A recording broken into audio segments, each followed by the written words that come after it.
graduate from Harvard with discernment, I have done an immense thing for you. Because discernment is what so many things are missing. And that is one of those things that sometimes, too, that we usually get involved with a lot more with you guys. Helping y'all to learn to discern. Is this a disability talking? Is this laziness talking? And we got a lot of our, what I call BNLs, the bright lazies. And because in reality, their job is to get out of every single thing they could possibly do. Our job is to not let them. It just really comes down to that. And that's as parents, it's as that, because the bottom line is this, their employer is not going to end up being okay with saying, well, you know, I just can't focus and I can't write. Oh, okay, you don't have to do it. We'll just give it to Tim. He can do it. That may happen once. You're not going to have a job. And so much of what my whole decision factor is in whether it's the curriculum, whether it's every decision that I make, you have to know I am thinking very long term. I am not thinking about anything other than, will this work?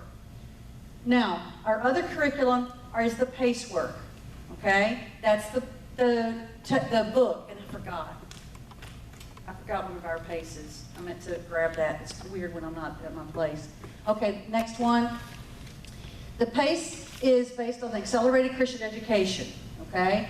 They are, in some ways, they're the most ridiculously old school, goober, really hard to take sometimes on the purity of it, and they have some legalism in it.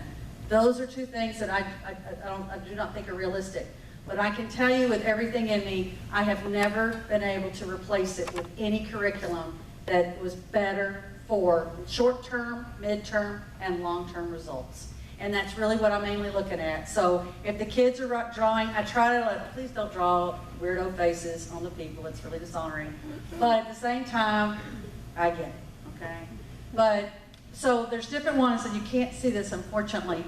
The level acknowledges that all are different, okay? So the grade level is the different things that they're going over, okay? So whatever level you're in.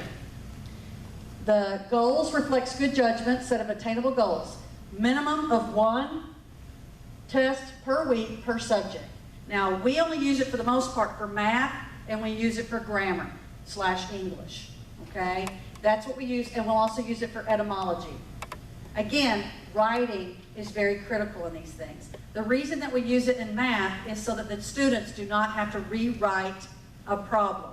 I don't want to know, can you write the 4 in the right place? I want to know, can you multiply or can you do that as a fraction? Long term, yeah, it's important. But when kids get so focused on writing it the right way and trying to cram it because they have problems with the dysgraphia again, where they write so huge and there's no room, then it ends up throwing them off. Okay, it needs to be measurable and it needs to have motivation. All of these things. You get your goals done, you're done.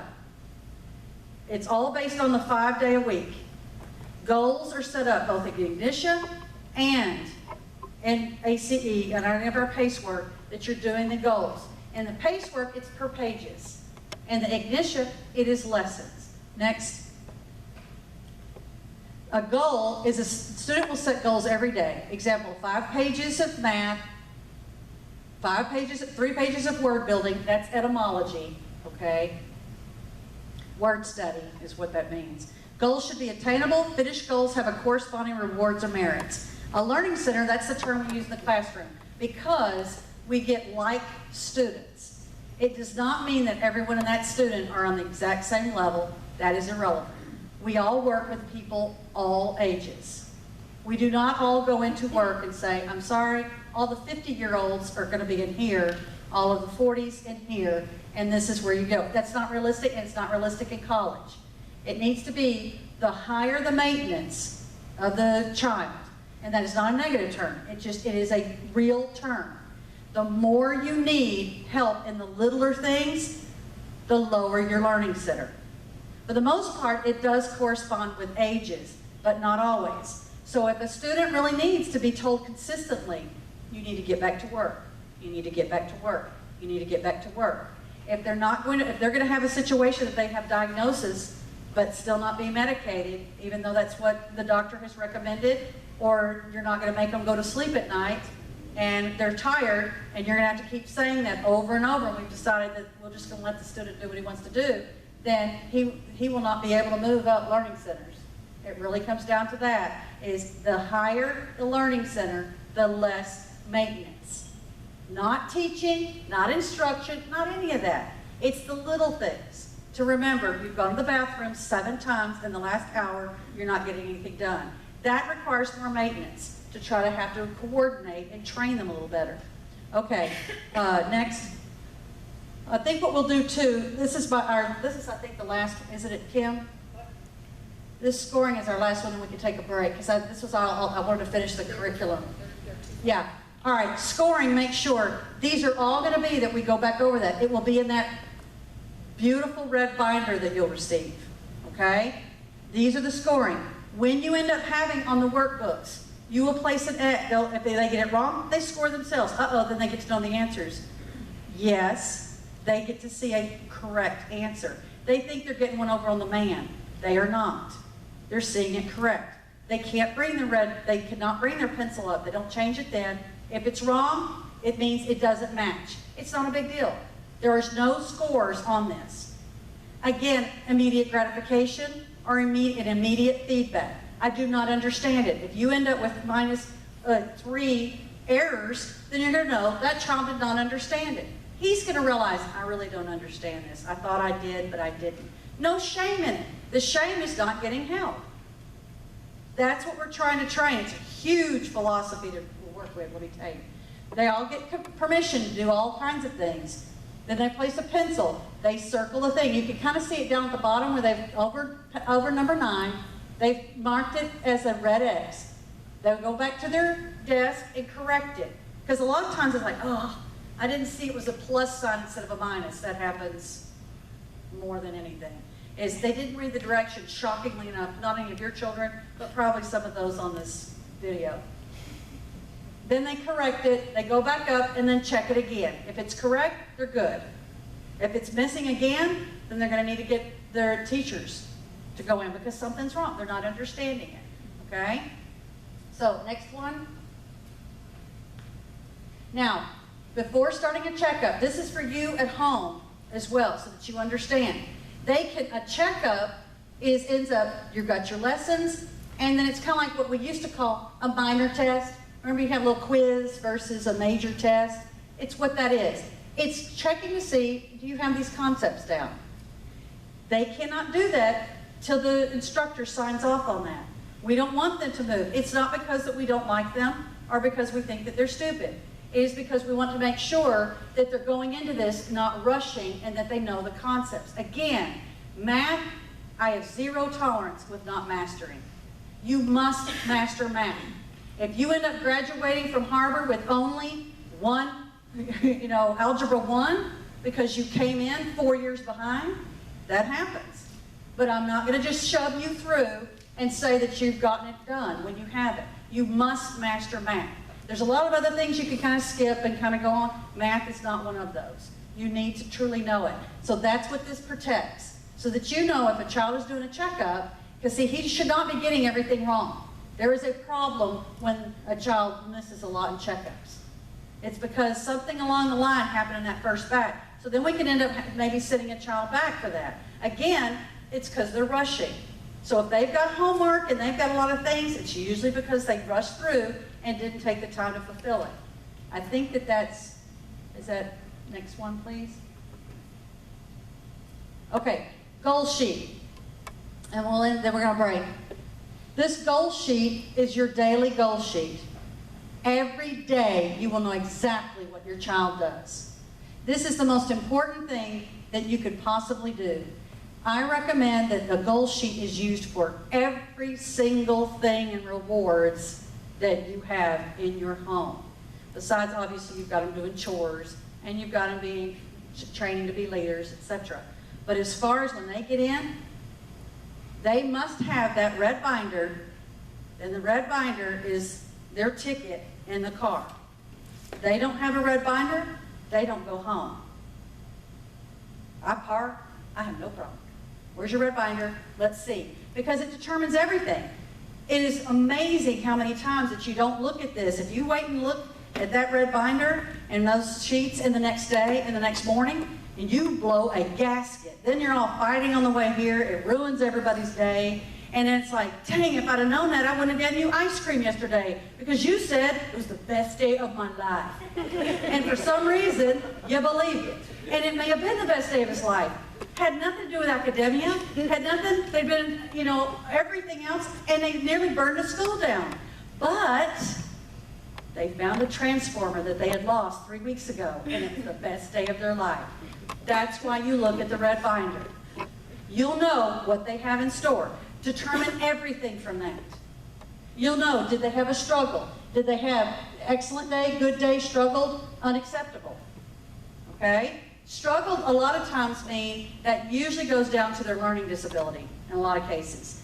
Look at that. If you let that kiddo sit up and watch that last movie, because that's what usually happens, you need to know, because you're telling them, you know what? You're not going to be able to focus like you need to. Because remember, it's critical.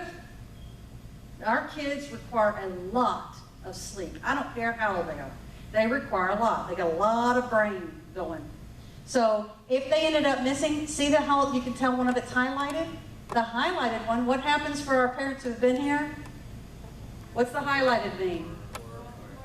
They work. They finish it up.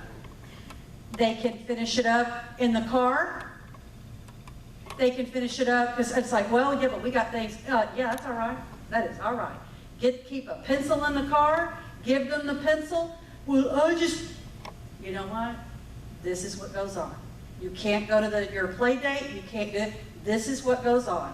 In my house, you don't eat, but that's how strong I am about things.